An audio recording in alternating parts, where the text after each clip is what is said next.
naman ano to eh, hindi naman paligsahan to eh. Hindi paramihan ng followers, pasigatan, tulungan lang.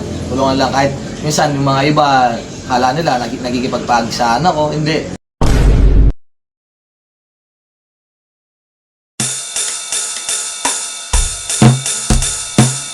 Ngayon mga boss, good evening sa inyo. Nandito pala ako sa Bicol, Mabalacat ngayon. Kasama ko si nag-iisang abe o si Babsoy. Yan. Siya yung interview natin ngayon. Abe ko, ito naman ang abe nyo, abe ko. The original abe ko, Babsoy. Magandang gabi sa inyong lahat, abe ko. Dumayo kayo magpakarami, abe ko.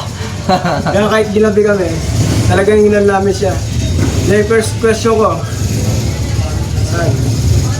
Bakit Babsoy TV yung pangalan ng page mo? Actually, kaya Babsoy TV, dati pa Babsoy na yan. Kumbaga, dinagdagan ko lang ng TV. TV? Saan galing yun, Babsoy? Yung Babsoy kasi, bilang naging Babsoy yung page ko, ang nickname ko kasi is Tisoy. Sorry. And then, ang tawagan namin dito sa mga kaibigan namin, and then ako, mostly kasi tinatawag ko yung mga tao, Bab. Bab? Kaya, ayun, naging Babsoy. Babsoy ang page ko. And then, tawag nila sa akin is Babsoy. Kaya yun din. Para alam niya rin, paano nagsimula si Babsoy TV? Actually, ang page ko is 2016 pa. Well, nasa Abu Dhabi ako nun. Ang page ko is ginawa ko lang, memory card. Para lahat ng nangyayari sa buhay ko at saka yung pagiging DJ ko sa Abu Dhabi, ina-upload ko doon, araw-araw. Every day na nagbibideo ako, ina-upload ko lahat sa page ko. May manood o wala, nandun lahat yon. Hanggang dumating sa point pandemic, umuwi ako ng Pinas. Ngayon, mayroon akong YouTube channel. Doon din, ina-upload ko din yung nangyayaring buhay ko sa Abu Dhabi. Kahit nung pag-uwi ko dito nung pandemic sa Pinas. Ngayon, parang hindi ako nag-insist o hindi nag-trigger sa akin na magiging vlogger ako. Hindi ko na-expect na magiging vlogger ako. Kaya, ayun, biglang nag-trending. Abe ako, ito na naman ang abe nyo. Trending siya eh. Yun. Ayun nga yung susunod na tanong, bakit abe ako yung signature? Actually, yung abe ko is nagsimula yan dahil meron akong tito na pinsan ng daddy ko. Yung tawagan namin is abe ko. Once na kukuha ako ng order dahil dati nagtitinda ako ng mga iba't ibang online seller, damit, chicharon, lahat, chili garlic oil, ganyan. Nagtitinda ako, kumukuha ako para maibenta ko dahil pandemic nga, mahirap ang buhay. Para may income, siyempre may pamilya na tayo. And then, kada punta ako doon sa bahay nila or mag-chat sa akin, is abe ako yung tawag niya. Abe ako, nasaan ka? Sagot ako, abe ako, papunta na ako. Nung nag-voiceover ako, actually wala pa yung abe ako eh. Yung first voiceover ko eh. Nung siguro pangalawang video ko ata, pangatlo nung naglaba ata ako nun, kasama yung baby ko na si Kalila. Biglang lumabas na lang sa bibig ko. Kasi bago ako nag-voiceover, nag-pray ako. Ayun, nag-pray ako na gusto ko ang pag-voiceover ko is matutuwa yung mga tao. Biglang lumabas sa bibig ko yung abe ko. Puro abe ko na lang yung nangyari. Puro nasalita. O yun, kaya nangyari trademark yung abe ko. Well, sabi nila, mayroon nang gumagamit ng abe ko dati na hindi ko naman alam. Sinasabi na ginugumaya lang ako. Hindi, ako yung taong may originality. Hindi ako mahilig gumaya sa mga kahit sino pa yan, hindi ko ginagaya. Ang gusto ko lang gayahin, yung tumutulong sa mga kapwa natin. Vlogger o content creator or maliban man sa ibang klaseng tulong. Tapos yung ano yung work dati ni Babsoy bago ka nag-gago? Sa Abu Dhabi? Bago ako nag-Abu Dhabi, electronics ako. Nag-install ako ng mga CCTV. And then pagkatapos doon, nag-sound system ako, nag-tech. And then, yun, naglakas loob ako mag-Abu Dhabi kahit hindi ako DJ. Sabi ko, DJ ako. Lakas lang ng loob ang kailangan dalhin yan. O pagdating ko sa Abu Dhabi, tinanong nila kung marunong ako mag-DJ. Sabi ko, hindi. O isang gabi, pinanood ko. Like the next day, ayun, naging DJ na ako. DJ, ganun lang kabilis kapag malakas ang loob at saka may tiwala ka sa sarili mo. At isa sa lahat, may paniniwala ka sa Panginoon. Tapos kasi yung iba kasi, hindi ka kilala sa Babsoy. Kilala ka sa abe ko. Ano masabi mo sa mga yun? Yan naman, actually, talaga naiiwan na yung Babsoy eh. talaga nag-trademark yung Abe ko sa lahat. Kahit kilala nila ako, kahit hindi sila nakapollow sa akin, it's okay. Masaya na ako eh. Kumbaga, yung hindi ko naman inaasahan, nangyari na. Yung expect, yung alam niyo kung ano to, yung tawag dito, nag-pray lang ako Ang page ko is 1,500. Nag-pray ako, sana before birthday ko, maging 10,000 followers ako. Nung nag-birthday ako, nung August, sobra-sobra pa. 35,000 followers. Kaya maraming salamat po sa lahat ng mga followers na sumusuporta sa akin, sa mga solid followers, sa mga nakakapanood.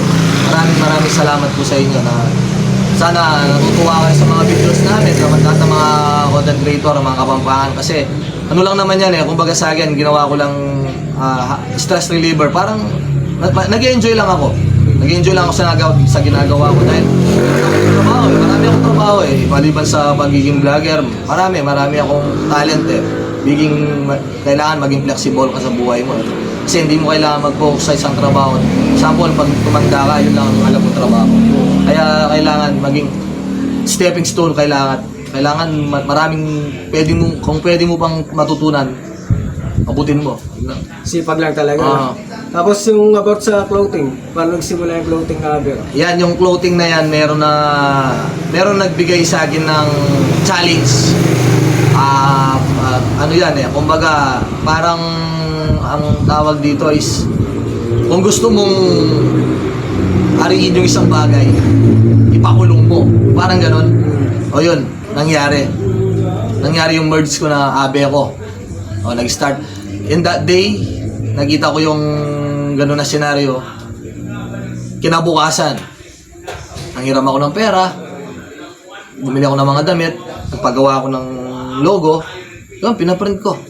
Yun lang, gano'n lang kadali. Madali lang kasi para sa'yo talaga, para sa'yo So, yun, masasabi mo sa mga, hindi ko sinasabi inspiring kasi sabi ni Joe, pag inspiring parang hindi ka naangat Ano masasabi mo sa mga nagsisimula pa lang?